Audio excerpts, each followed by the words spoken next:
പത്തനംതിട്ടയിൽ രാഷ്ട്രപതി ഇറങ്ങിയ ഹെലികോപ്റ്ററിന്റെ ടയറുകൾ കോൺക്രീറ്റിൽ താഴ്ന്നുപോയി. പോലീസും ഫയർഫോഴ്സും ചേർന്ന് ഈ ഹെലികോപ്റ്ററിന്റെ ടയറുകൾ ഒടുവിൽ തള്ളി നീക്കേണ്ടി വന്ന സാഹചര്യമാണ്.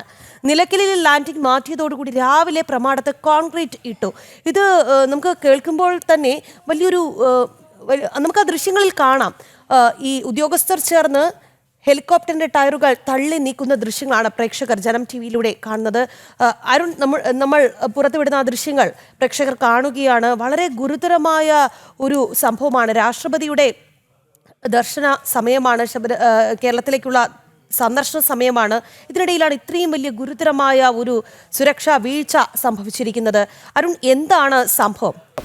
നിലയ്ക്കലായിരുന്നു നേരത്തെ ഹെലികോപ്റ്റർ ഇറങ്ങാൻ നിശ്ചയിച്ചിരുന്നത്. പക്ഷേ കാലാവസ്ഥ പ്രതികൂല സാഹചര്യം ഉണ്ടായതുകൊണ്ട് പെട്ടെന്നുള്ള തീരുമാനമായിരുന്നു പത്തനംതിട്ട പ്രമാടത്തേക്ക് ഈ ഹെലികോപ്റ്റർ ഇറങ്ങുന്നതിന് വേണ്ടിയിട്ടുള്ള സ്ഥലം ക്രമീകരിക്കുക എന്നുള്ളത്. ജില്ലാ ഭരണകൂടമാണ് ഈ ഹെലിപ്പാഡ് സജ്ജമാക്കാനുള്ള ഉത്തരവാദിത്തം അവർക്കായിരുന്നു.